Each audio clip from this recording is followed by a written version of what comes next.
नमस्कार विद्यार्थी मित्रांनो, आज आपण ह्या व्हिडिओच्या माध्यमातून मुंबई विद्यापीठांतर्गत असलेल्या प्रथम वर्ष BA, BCom व BSc या वर्गांसाठी अनिवार्य असलेला महत्त्वाचा विषय पायाभूत अभ्यास किंवा ह्या विषयाला इंग्रजीत फाउंडेशन कोर्स असे म्हटले जाते.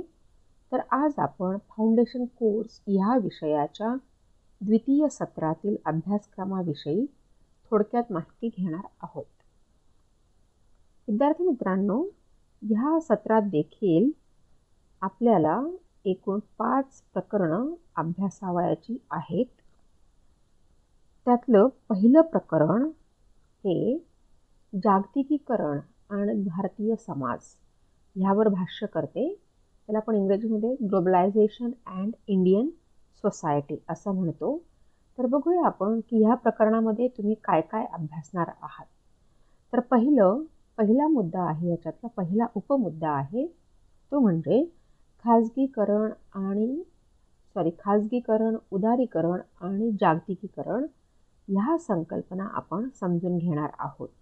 तर ह्या संकल्पनांविषयी तुम्ही थोडेफार कदाचित फॅमिलियर असाल. खाऊजा आपण असं म्हणतो, त्या थोडक्यात म्हटलं जातं खाऊजा म्हणजे खाजगीकरण, उदारीकरण आणि जागतिकीकरण. त्याचा पुढचा उपमुद्दा आहे तो म्हणजे माहिती तंत्रज्ञान व संप्रेषण किंवा आपण त्याला संज्ञापन असे देखील म्हणतो. तर माहिती तंत्रज्ञान व संप्रेषण किंवा संज्ञापन ह्यांचा विकास, थोडक्यात त्यांना आपण ICT असं म्हणतो. ICT, information and communication technology. तर ह्याचा विकास, ICTचा विकास भारतात कशा पद्धतीने झाला, कधी झाला, कसा झाला ह्याच्याविषयी आपण थोडक्यात माहिती घेणार आहोत. तसंच माहिती तंत्रज्ञान व संप्रेषण किंवा संज्ञापनाचा मानवाच्या दैनंदिन जीवनावर काय परिणाम होतो ते आपण अभ्यासणार आहोत, किंवा role of ICT in day to day life. Okay. नंतर पुढचा उपमुद्दा म्हणजे जागतिकीकरणाचे उद्योगांवरील किंवा उद्योगधंद्यांवरील किंवा औद्योगिकरणावरील परिणाम काय आहेत ते आपण अभ्यासणार आहोत. पुढचा उपमुद्दा आहे तो म्हणजे जागतिकीकरण आणि रोजगारातील बदल. तुम्हाला माहीत असेल की जागतिकीकरणानंतर म्हणजे खाऊजा ह्या संकल्पना 1991 मध्ये भारतात ॲक्च्युअल अस्तित्वात आल्या. त्याच्यानंतर रोजगारात खूप मोठ्या प्रमाणात बदल घडून आलेत. ते बदल रोजगारांमध्ये कोणते बदल घडून आलेत त्याचा आपण येथे आढावा घेणार आहोत. नंतर जागतिकीकरणानंतरच स्थलांतराचं प्रमाण देखील खूप वाढलं मित्रांनो.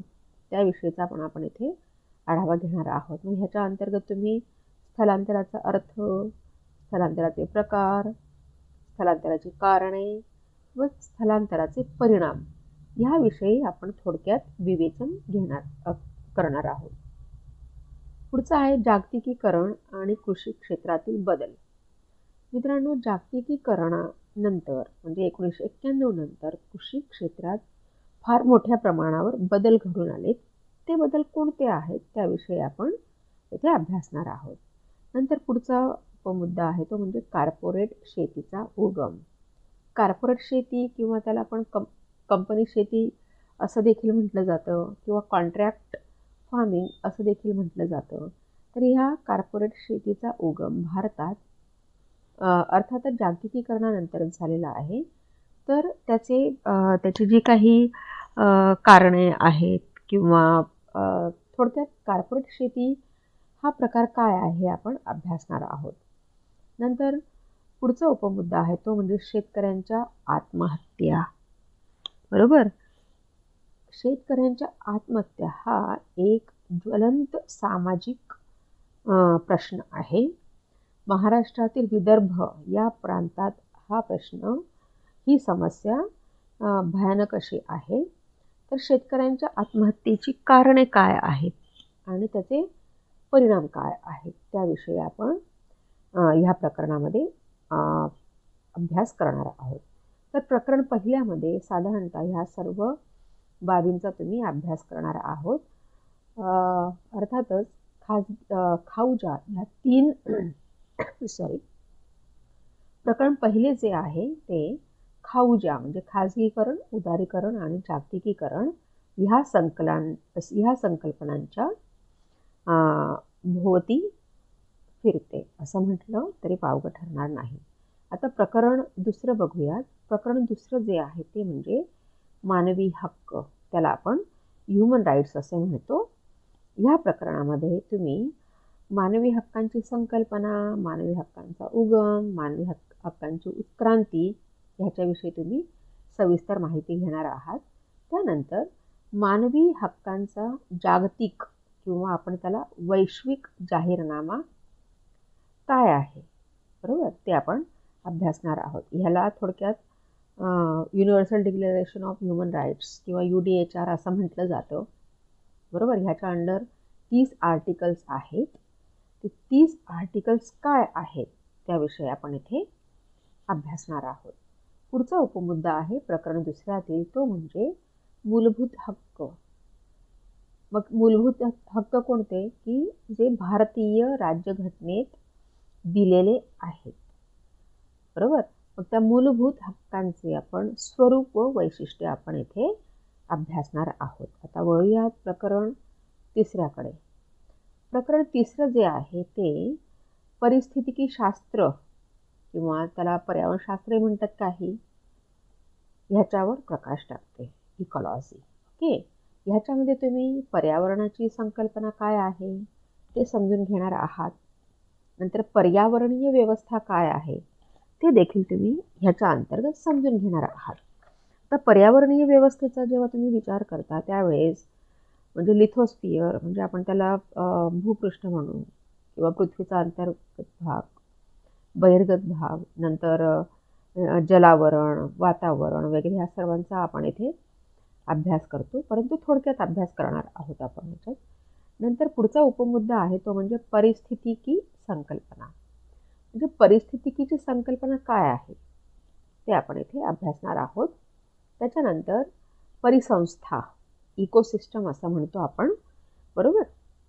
तर इकोसिस्टम जर तुम्ही FY BCom ह्या वर्गात असाल तर तुम्ही प्रथम सत्रामध्ये परिसंस्था म्हणजे एकंदरीत ह्या प्रकरणाचा चांगला तुम्ही अभ्यास केलेला आहे जर तुम्ही FY BComला असाल तर. आणि जरी तुम्ही BAला असाल किंवा BScला असाल तरी देखील तुम्ही इकोसिस्टम, इकॉलॉजी, एन्व्हायरमेंट ह्या संकल्पनांशी चांगले परिचित असाल, बरोबर. आपण ह्या प्रकरणामध्ये परिसंस्थेचा देखील अभ्यास करणार आहोत सविस्तर. याचा इथे आपण अर्थ, परिसंस्थेची रचना काय आहे, कशी आहे, परिसंस्थेमध्ये कार्य कसं चालतं, फंक्शनिंग इन ॲन इकोसिस्टम, हे आपण इथे अभ्यासणार आहोत. नंतर अन्न साखळी, फूड चेन असं म्हणतो आपण तिला, व अन्नजाळी, फूड वेब, ह्या संकल्पनांचा पण आपण इथे अभ्यास करणार आहोत. पुढचं आहे परिस्थितिक मनोरा, याला इंग्रजीमध्ये आपण फूड पिरॅमिड असं म्हणतो. ओके, ते आपण इथे अभ्यासणार आहोत. नंतर पुढचा उपमुद्दा आहे तो म्हणजे पर्यावरणाची अवनती. तर पर्यावरणाची अवनती म्हणजे नेमकं काय, तर बघा, अवनती म्हणजे असं की पर्यावरणाचे जे घटक आहेत, तुम्हाला माहिती आहे की पर्यावरणामध्ये जैविक घटक आढळतात, अजैविक घटक आढळतात. पण हे जे पर्यावरणाचे घटक आहेत, आता उदाहरणार्थ जमीन, जल, जंगले किंवा आपण नंतर आपले मिनरल्स, वेगवेगळ्या प्रकारची खनिजे, हे काय आहेत, पर्यावरणाचे घटक आहेत. ह्या पर्यावरणाच्या घटकांमधील एखादा घटक जरी प्रदूषित झाला किंवा त्याची क्वालिटी कमी झाली, त्याची गुणवत्ता कमी झाली, आता उदाहरणार्थ मृदेची धूप मोठ्या प्रमाणावर होते, मृदा किंवा जमीन ही पर्यावरणाचा घटक आहे. मग जेव्हा मृदेची धूप होते किंवा पाण्याचं प्रदूषण खूप मोठ्या प्रमाणावर होताना आपल्याला आढळतं, हवा ही प्रदूषित झालेली आढळते आपल्याला, त्याला काय म्हटलं जातं बाळांनो, पर्यावरणाची अवनती. कारण ते काय आहे, सर्व पर्यावरणाचे घटक आहेत. मग त्याच्यातील एखाद्या घटकामध्ये जरी बिघाड झाला तरी देखील आपण त्याला काय म्हणतो, पर्यावरणाची अवनती झाली असं म्हणतो. मग या पर्यावरणाच्या अवनतीस कोणते घटक जबाबदार आहेत किंवा कोणते घटक कारणीभूत आहेत त्याचा आपण येथे अभ्यास करणार आहोत. आता उदाहरणार्थ पर्यावरणाच्या अवनतीस किंवा जलप्रदूषणास किंवा हवेच्या प्रदूषणास कोणते घटक कारणीभूत आहेत? आता उदाहरणार्थ शहरीकरण आहे, औद्योगिकरण आहे, नंतर रासायनिक खतांचा अतिवापर आहे, वगैरे वगैरे. हे काय आहे? पर्यावरणाच्या अवनतीस कारणीभूत असणारे घटक आहेत. या घटकांचा आपण सविस्तर अभ्यास करणार आहोत. नंतर पर्यावरण अवनतीचे मानवी जीवनावर किंवा मानवाच्या आरोग्यावर काय परिणाम होतात त्याचा देखील आपण येथे अभ्यास करणार आहोत. त्याचा पुढचा उपमुद्दा आहे तो म्हणजे शाश्वत विकासाची संकल्पना. आता बघा मित्रांनो, मी मघा म्हटलं की पर्यावरणाच्या अवनतीस बरेच घटक असे कारणीभूत आहेत, बरोबर. त्या घटकांमध्ये बरेचसे घटक जे आहेत ते मानवनिर्मित आहेत. मानवाच्या निष्काळजीपणामुळे पर्यावरणाची जी अवनती आहे ती पर्यावरणामध्ये अवनती ही घडून आढळते किंवा पर्यावरण हे दूषित होत चाललं आहे. ते मानवाच्या निष्काळजीपणामुळे, मानवाच्या अतिहव्यासापोटी, बरोबर. आणि येथे आपण शाश्वत विकासाची संकल्पना बघणार आहोत. म्हणजेच काय की आपल्याला विकास हवा आहे, परंतु तो विकास कसा हवा आहे? चिरकाल टिकणारा. शाश्वत विकास कशाला म्हटलं जातं? चिरकाल टिकणारा विकास हवा आपल्याला. त्याचबरोबर आपण विकास साधत असताना पर्यावरणाचा कुठलाही घटक प्रदूषित होणार नाही किंवा पर्यावरण हे दूषित होणार नाही, मानवाचे आरोग्य धोक्यात येणार नाही, अशा पद्धतीचा आपल्याला विकास साधायचा आहे. त्याला म्हणतात शाश्वत विकास. आणि शाश्वत विकासाची संकल्पना काय आहे आणि शाश्वत विकासाचे घटक कोणते आहेत, त्याच्यामध्ये मानवाची भूमिका काय असायला हवी ते आपण इथे अभ्यासणार आहोत. त्याच्यानंतर गरिबी व पर्यावरण इत्यादी हे उपमुद्दे, उपघटक आपण प्रकरण 3 मध्ये अभ्यासणार आहोत. आता पुढे वळूया, आपण प्रकरण 4 कडे वळूयात. प्रकरण 4 जे आहे बाळांनो, ते तणाव आणि संघर्ष यावर भाष्य करते. त्याला आपण म्हणतो स्ट्रेस अँड कॉन्फ्लिक्ट. ह्या प्रकरणामध्ये आपण तणाव आणि संघर्ष काय आहे, का निर्माण होतो, त्याचे दुष्परिणाम काय आहेत, त्याची कारणे काय आहेत, हे आपण इथे समजून घेणार आहोत. तर ह्याच्यामध्ये बघा बाळांनो, तर ह्याच्यात आपण पहिलं काय बघणार आहोत? तणाव. मग तणाव म्हणजे काय? आपण म्हणतो स्ट्रेस. हल्ली अगदी छोट्या छोट्या गोष्टींचा तणाव, छोट्या छोट्या गोष्टींमुळे सुद्धा तणाव निर्माण होतो. कधी कधी आपण स्वतःशीच झगडत असतो, स्वतःशीच आपण म्हणजे द्विधा मनस्थितीत येत असतो, हे करू की ते करू इत्यादी, अशा पद्धतीने. म्हणजे तणाव वाढण्याची कारणं खूप आहेत, बरोबर.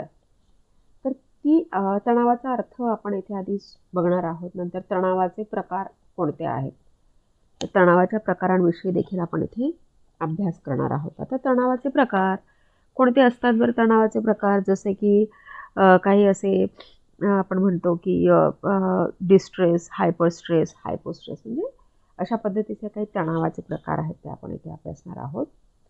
मग तणावाची कारणे काय आहेत? कारणे अशी बरीच आहेत, बरोबर. त्या कारणांनाच स्ट्रेसर्स असं म्हटलं जातं. त्या कारणांमध्ये बऱ्याचदा आपली वैयक्तिक कारणे असतात किंवा सामाजिक कारणे असतात, पर्यावरणीय कारणे असतात. आता उदाहरणार्थ कोविड, सद्यस्थितीमध्ये काय आहे की कोविड किंवा कोरोना जे आहे, कोरोनामुळे सर्वच जण म्हणजे बऱ्याच ठिकाणी तणाव सदृश्य परिस्थिती निर्माण झाली होती, बरोबर. आता ती परिस्थिती थोडी थोडी थोडी कमी होत चालली आहे, परंतु तरी देखील ही काय आहेत? कारणे आहेत. म्हणजे तणावाची काही अंतर्गत कारणे असतात, काही बहिर्गत कारणे असतात, सामाजिक कारणे असतात, पर्यावरणीय कारणे. ही काय झाली? बहिर्गत कारणे. या कारणांचा आपण इथे ऊहापोह करणार आहोत. तर तणावाचे परिणाम काय होतात आपल्या आरोग्यावर? दुष्परिणाम काय होतात? उदाहरणार्थ BP वाढणं,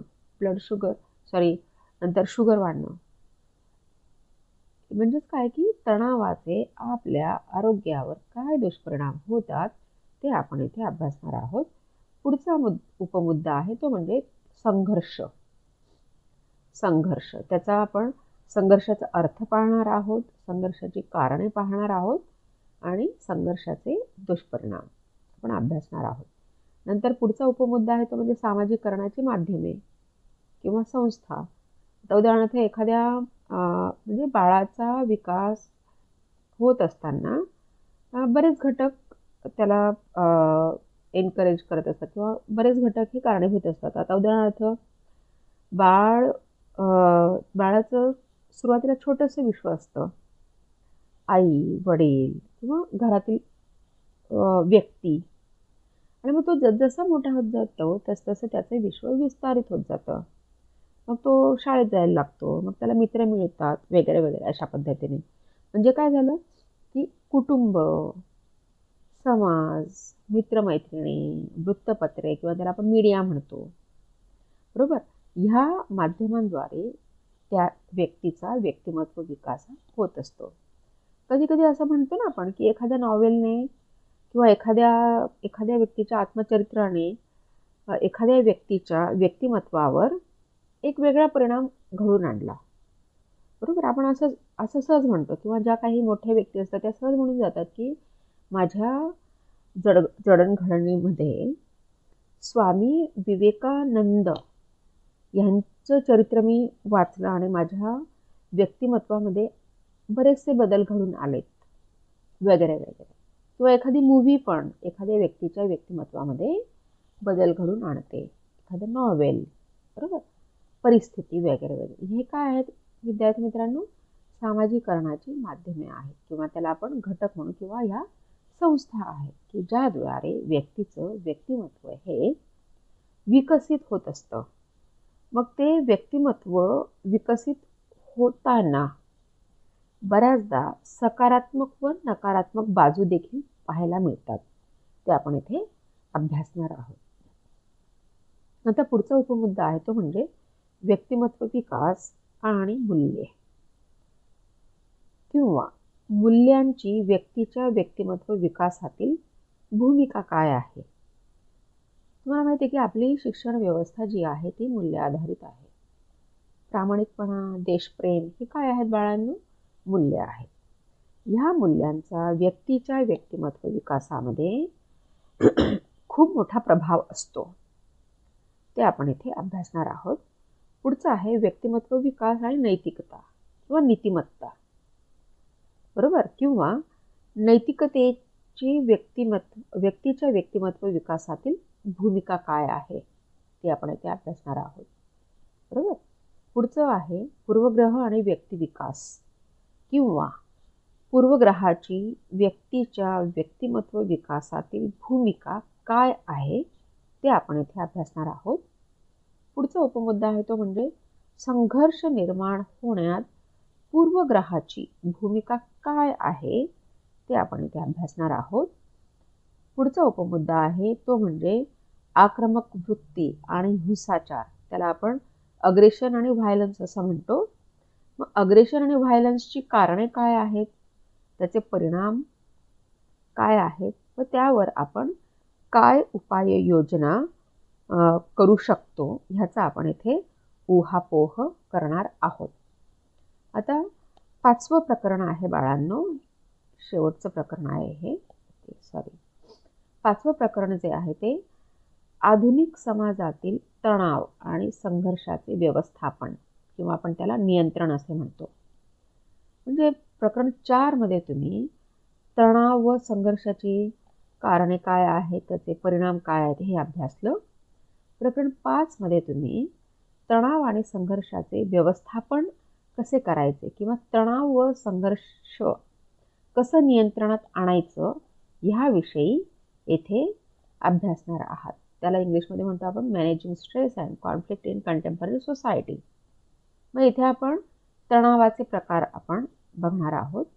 नंतर तणावाला आपण कशा पद्धतीने यशस्वीपणे तोंड देऊ शकतो हे आपण इथे अभ्यासणार आहोत.